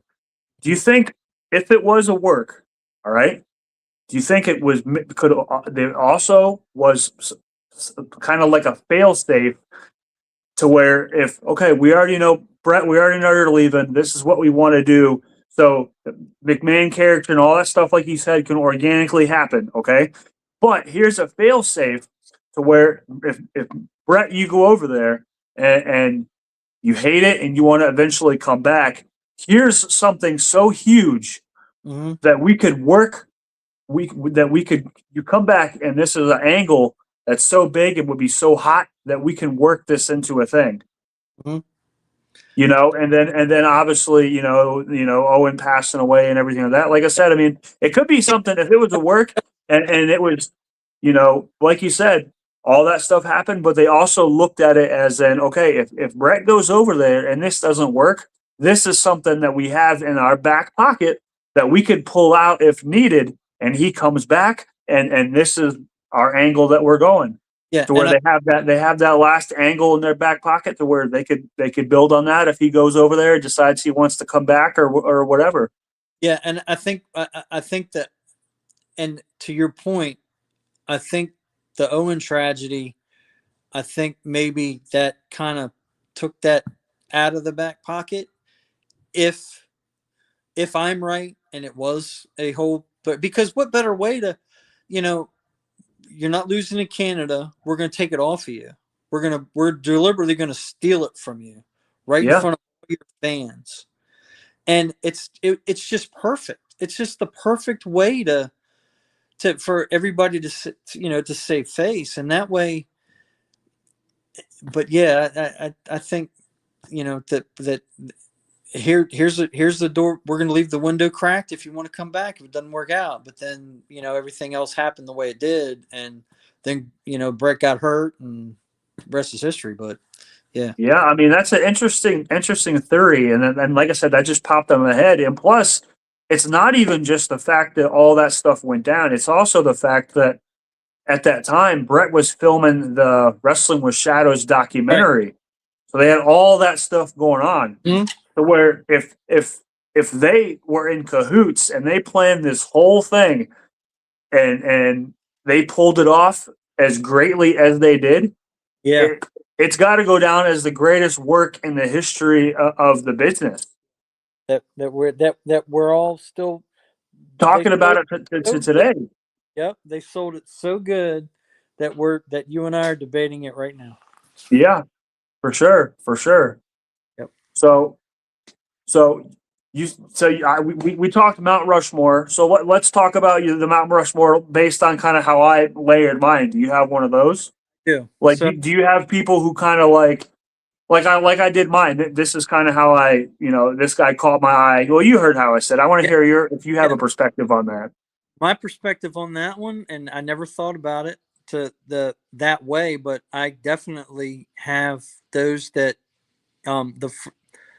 Hogan definitely. He was. I mean, I got it. I got in the business because I was a big Hulkamaniac. Um, um, Adrian Adonis, who should be in the Hall of Fame, by the way. I agree. Adrian Adonis, back when I first started watching wrestling, he was the challenger to Bob Backlund. Backlund was probably my first favorite as far as you know what hey, I like Bob. I had the Bob Backlund t-shirt in the 6th grade. Nobody else did. Nowadays all the kids have all their t-shirts they wear to school every day. I had the only wrestling t-shirt in middle school, and it was Bob Backlund. So that was probably the first one, and then Dusty Rhodes. When I first saw, I I never he was more in the Southern promotions in Florida. I mean, he did with Superstar Billy Graham in the WWF, but I hadn't seen him yet. I hadn't watched wrestling yet. I hadn't turned wrestling on until like 1980, so I didn't get to see a lot of that. I didn't get to see Dusty until a little bit later. A little bit later, my cousin was a big Dusty Rhodes fan, and he grew up in Jacksonville. And he'd always talk about Dusty Rhodes, Dusty Rhodes. And when I first saw Dusty Rhodes on Crockett, I was like, wow, this guy. I mean, he looks like he doesn't look like the WWF guys. He's not a Greek god built like he's not a body guy. But man, the he's got charisma. He can talk. He can, he was just, to me, Dusty and Roddy Piper are the two greatest talkers in the history of the business, in my Oh, opinion. absolutely, absolutely, and there's no one like him. So funny that you mentioned Dusty here. Is when I first seen you work, I can't recall the show. I don't. You were doing the big country gimmick, Hmm. so I remember watching it, and I just go, God damn! I can tell this guy was influenced by Dusty because you reminded me of Dusty, as you had the charisma going, the way that you talked, the way you cut your promos, the way you did your elbow, the way you did all that stuff. For me, it was like I could tell, man, this guy was influenced by Dusty, absolutely, and I think he did an awesome job.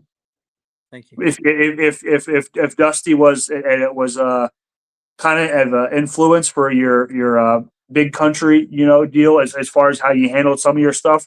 Yeah. I spotted out those influences right away, and I want to say that you did an awesome job with that. If that was your intention. Thank you. Thank you. And some of the fans, they would come up to me and they'd say, I got a little glimpse, of Dusty when you were in there. And I you got to be careful with it because you don't want to be a clone, and you don't Yes. want to complete knockoff. But I tried to add different things to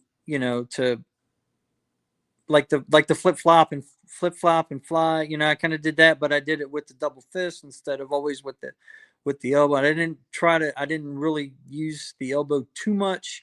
I used it in moderation.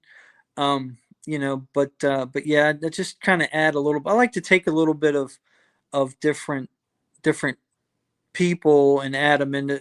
No matter which show I'm working, the one of the main benefits we have today is we have film study, and we can go back and we can look at different elements from back in the day and today, and we can kind of pick something from here, pick something from there, pick something from here, and put it together in a match, and throw it against the wall, see if it works. But I appreciate the kind words.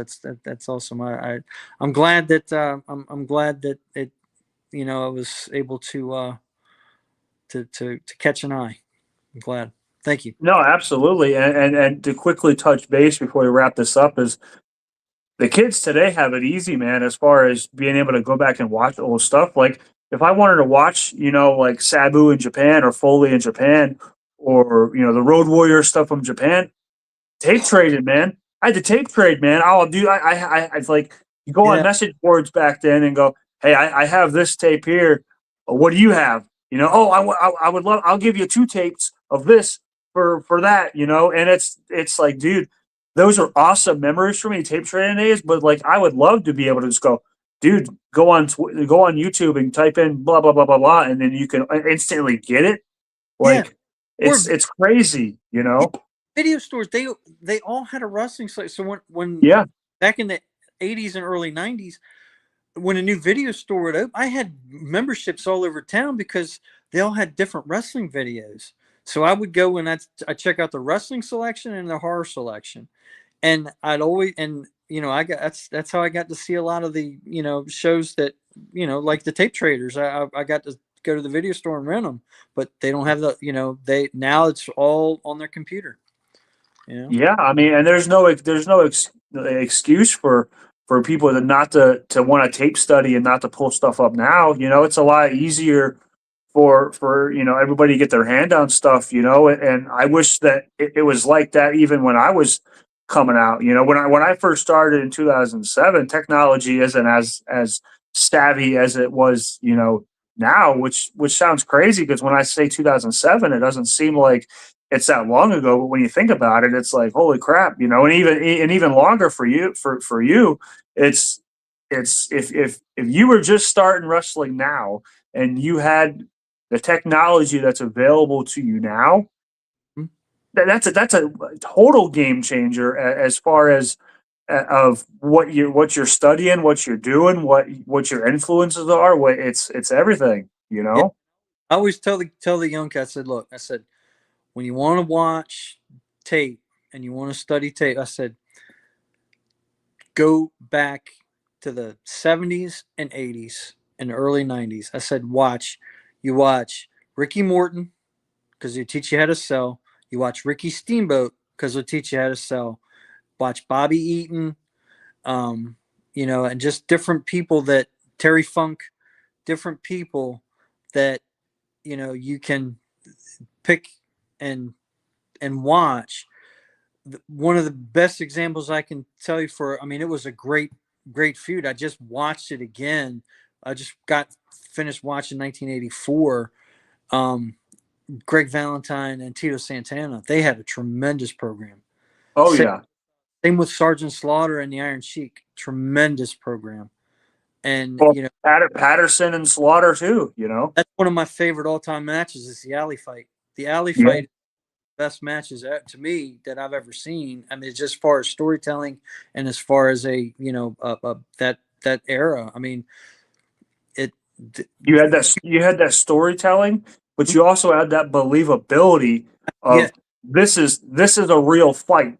and that's You what we were know, back then. We were allowed to believe because I get why Vince did it, but it was always better when we were allowed to believe that, like I mentioned earlier, that oh my God, Ricky Steamboat's skull is broken on the concrete, or you know, uh, whatever.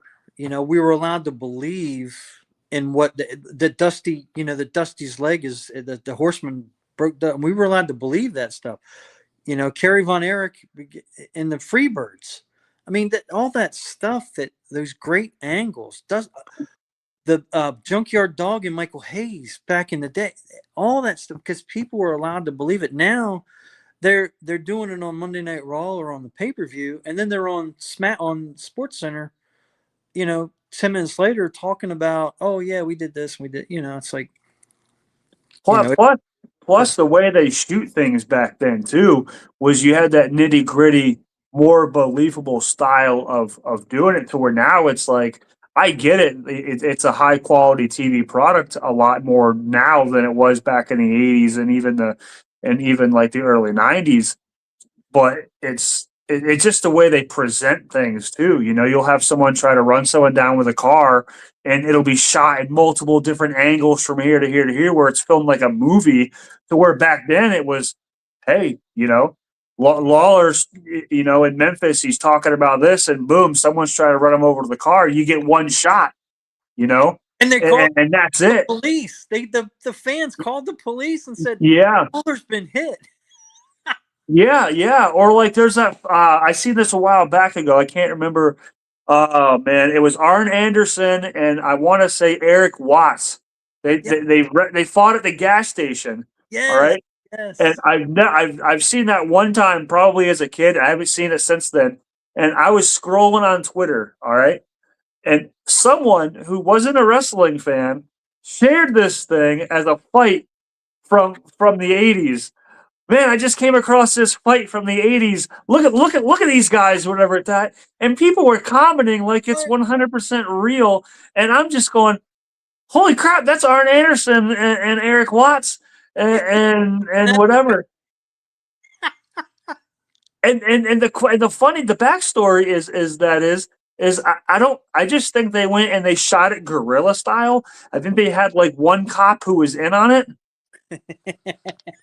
And everybody else besides Eric and Arn, everybody else thought it was real. They just went to a gas station. Hey, I'm just gonna fight you at a gas station. Boom, boom, boom. And I think like random like people who were just filling their car up or just whatever were getting involved, and it just came out perfect. But to see people like share that and 100% believe that it was real, yeah, it just shows you the difference to where like you couldn't show an angle today and convince someone that it's 100% real and not an act because it's shot in so many different angles and whatever. It's overproduced, Yeah. It's definitely a different game today. Definitely. And I get it. That's just like I said earlier. We said at the beginning, it's just the nature of the business and the nature of how things go. Back when we started watching wrestling, we weren't having cinematic matches and all this stuff like that. To where it is what it is. I mean, I'm not saying they're not cool or fun to watch, but I can't sit back and go, man, this is awesome wrestling. It's like I'm watching a movie. It's not the same. Yeah. Yeah. But besides the whole wrestling aspect of things, a couple quick questions, and we'll shut this thing off. We're almost at the 2 hour mark, and we could continue talking all night. Yeah, we could. But you got to go to a movie. What kind of you got like an all time favorite movie? Oh yeah, I got. If I'm ever on a deserted island and I can take 3 movies with me, I'm taking Godfather 1, Godfather 2, because to me they're the 2 greatest movies ever made, and Dudley Moore, Arthur. I've never seen any of those movies, believe it or not. None of them. If you find it, it's only an hour and a half. Watch Arthur. Arthur is just, to me, is just a masterpiece of Dudley Moore. He's just fun. And the sequel, Arthur 2, was better than it had a right to be. But if you're gonna watch Godfather, there's an order you have to do it. You got to watch the first half of Godfather 1, Godfather 2, because it's the prequel to Vito, who's the Godfather. Then you watch Godfather 1 all the way through, and then you watch the second half of Godfather 2. Just that's how you watch it. I got you. It kind of sounds like the Star Wars gimmick where you gotta watch them in different orders to get the story. Yeah, it sounds interesting. I've always heard a lot of people put over the Godfather movies as super great and super awesome. I just never went down that rabbit hole, which I'll have to go down that rabbit hole, for me. But for me, movie wise, I'm a comedy guy. I love comedies or just any off quirky movies. So my number 3, Dumb and Dumber, Jim Carrey. Movie. Love it. Movie. I can watch that movie 100 times and it's like I'm watching it for the first. Yep. Big Lebowski. I have not seen Big Lebowski. Everybody tells me about it. It's actually on one of my streaming things, so I might end up watching it by the end of the weekend. I'll let you. It's awesome. Jeff Bridges is in it. He's awesome. John Goodman is in it. It's awesome. Okay. And then, man, my number third one, I don't know, man. It's a very underrated movie. It's Cable Guy with Jim Carrey. Cable Guy was okay. Cable Guy was I, okay. I really, I really, I really liked it, man. As far as those are probably my top three movies that I could just sit down and watch 100 times, and it's still awesome to me. Yeah. You got any hobbies outside wrestling? Like, are you like theme park guy? You like going on hikes? You like doing anything like that? I like I I like the theme parks. I don't like the lines. I love the Okay, rides. I got you. I don't like the lines, but I love the rides. I do I mean I watch, I do I mean right now we got the NFL going on. I'm big into watching the NFL. And of course, I'm a sports guy, baseball guy. I like to watch the baseball games. I'm a big Cub fan. 2016 was the year we thought would never happen.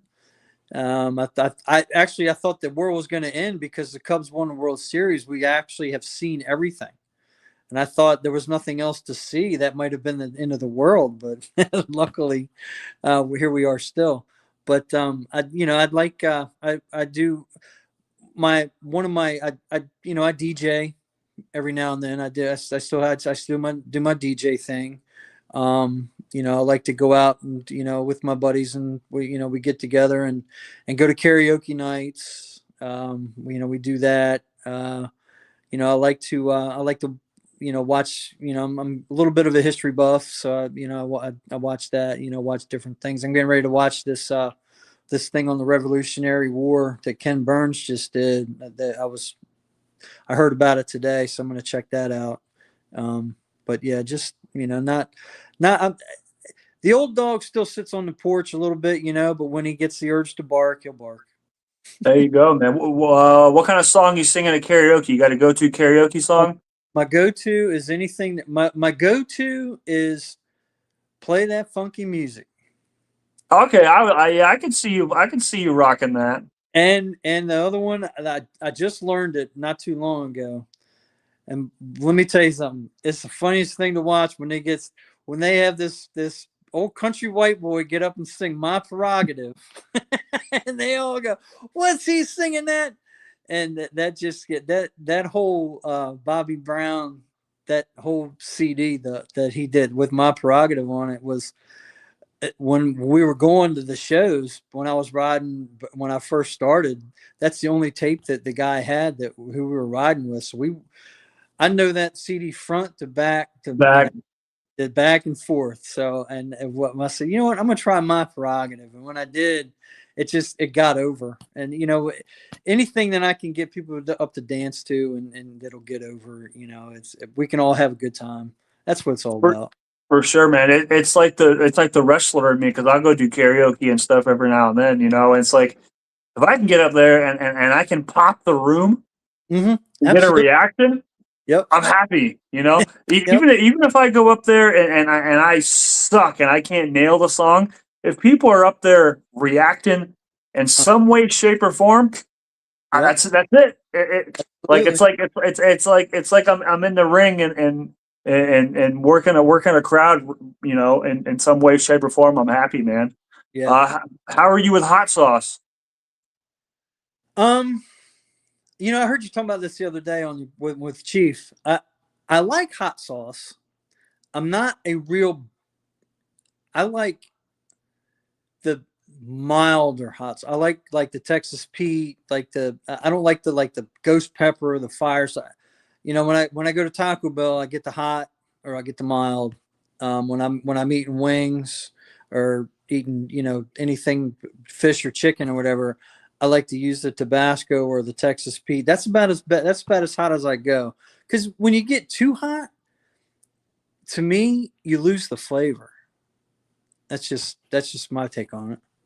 Yeah, no, I definitely feel you on that. Like, there's not. I got a bunch of hot sauce. Like I was telling Chief, I got a bunch of hot sauces in the fridge that are hot for the sake of being hot. Mm-hmm. They don't necessarily taste great, but I get them because I just want to test myself and see. Okay, cool. I can handle this. I can handle this. Many Scovilles. Let me see what I can't take. It's like I don't know. It's just this weird thing of I got to challenge myself in some way, shape, or form. Like if I go to a new wing joint, I got to try their hottest sauce there, and I got to be like, okay, cool. This is either, nothing like my wife. She'll ask me, "Oh, is this spicy?" And it won't be spicy for me at all, and she'll eat it, and she'll be dying. So I'm like, don't judge me. I can't judge my hot sauce level compared to what you're having. It's like alcohol tolerance. You got a hot sauce tolerance. Some people have Yeah, alcohol. Yeah. yeah, for sure. Yep. And then, how about music? What you got a favorite artist or favorite style of music, or you kind of all over the place? No, I'm okay. So music, I like my classic rock, my classic country, Waylon Jennings, that era of country, Travis Tritt, uh, George Strait, of course. Classic rock like Creedence and what. In fact, one thing I like to do is I love to go to concerts, and we went last year and saw John Fogerty. He just won in court his Creedence Clearwater Revival catalog, all the songs he wrote. He just won them all back in court, and he did a tour celebrating all that, and it was one of the best concerts I ever saw. Him and That's awesome. his kids, his two boys were up there in the band playing with him, and it was just it. You knew every song. I'm a big Jimmy Buffett guy. I like Jimmy Buffett. I was sorry when he passed. But my all-time favorite band, Kiss. Being George Baker, that's one thing one big thing we have in common. We're big Kiss fans, and I was glad to see them get the Kennedy Center honor the other day. It was pretty cool. Although I'm sorry Ace couldn't have been there. I would love to have seen Ace be there. But yeah, that would have been awesome. I'm not a huge Kiss fan. Like they were before my time as far as like the music and stuff. But as far as like the look and the stuff, dude, they got their look is awesome. Like I compare it to like a wrestling gimmick, to where it's the whole package. Yeah. And it's not just the music. It's you go to a concert, you got the pyro, you got the stage setup, and then they got the look too. It's a whole very wrestling, in my eyes, a wrestling based gimmick, and it's awesome. Like anytime an artist, takes the time and effort to be a total package instead of just a plain Jane. Here's my music. Not saying there's anything wrong with that, but you'll have people who go, this is my look. Anyone that separates themselves from everybody else in such a unique way takes balls, So yeah, Kiss definitely has my respect on that. Yeah, and another one I like is AC/DC, and my daughter she's starting to get more into our music. But me and my ex-wife, she's starting to get into our music, and me and my daughter actually went to the AC/DC concert back in May, and I asked her if she wanted to go. I was expecting her to say no, but surprisingly, she's like, "Yeah, I want to go," and she really had a good time. And that AC/DC can still rock, and when those old fogies can still get up and do it, it inspires us, because I'm getting up there, and I'm like, Yeah. hey, Angus Young's 70 years old, he's still that guitar. I might have a couple of body slams left in me, to get out there and at 50. So, but yeah, that's anything. I love Kid Rock. He's probably the one I listen to that's still relevant right now as far as putting out new stuff. But I pick and choose. Like if I'll give you an example. I'm a big Elton John fan, but I'm not really a fan of his newer stuff. I like to go back and listen to stuff that's older that I've never heard, and to me, it's still much better than anything today. And but there are some new people that I try to keep up with. I try not to be such an old man as far as that goes. So I'm my mind is open, but yeah, that's Yeah, see, I'm very much a musical old man to where, my wife will say, "Oh, you're such an old man." Sometimes, I refer to myself as an old soul. I listen to a lot of old music, man. That's pretty much it, man. Like I just can't really fully get into anything new for the most part. Like I'm listening to country, you know, Waylon, Hank, George Jones, Johnny Cash. Just the stories that those guys could tell. You could feel this. You could feel those songs. The Yep. classic rock man, Pink Floyd, huge Pink Floyd fan. So They yeah, lived. I don't really mess with a whole lot of new stuff. Oh yeah. Yep. No doubt. No doubt there. But yeah, man, we're gonna get to wrap this thing up, man. If that's cool with you, man. But I want to thank you for being on, and love to have you back on sometime, man. One more thing real quick. I'd be remiss. We're talking about wrestling and where, how I started and everything. And I would be remiss if I didn't say a big thank you to my dad. My dad was, he gave me the money to go to wrestling school back in 1989. And my dad just turned 81 back in August. And I love my dad, and I'll see him in a few weeks. So thank you, Dad. I just want to, say thanks. And, if it hadn't been for him doing that, we wouldn't be sitting here talking. So I appreciate it. That's awesome, man. Shout out to your dad, man. He seems awesome. So Oh yeah. Oh yeah. Good man. Hardest working man I ever knew. it's the way it goes, man. But hey, like I said, man, thank you for being on the podcast. I want to thank everybody for tuning in. Till next time, brother. I'll stay in contact, and I'll be reaching out again soon. All right, absolutely. And I'll be talking to you soon. And hello to everybody down there, and have a good time. Merry Christmas, Happy New Year. Work safe, stay safe, take care of each other, and I'll see you guys real soon, hopefully. Sounds good, man. I appreciate it, man. Thank you, guys. Thank you, everybody, for tuning in. Till next time, you're watching the Robbie Cook Show with Mark Boswell. Signing off. Thank you, brother. Who dat? Who dat? Who dat gonna be big country?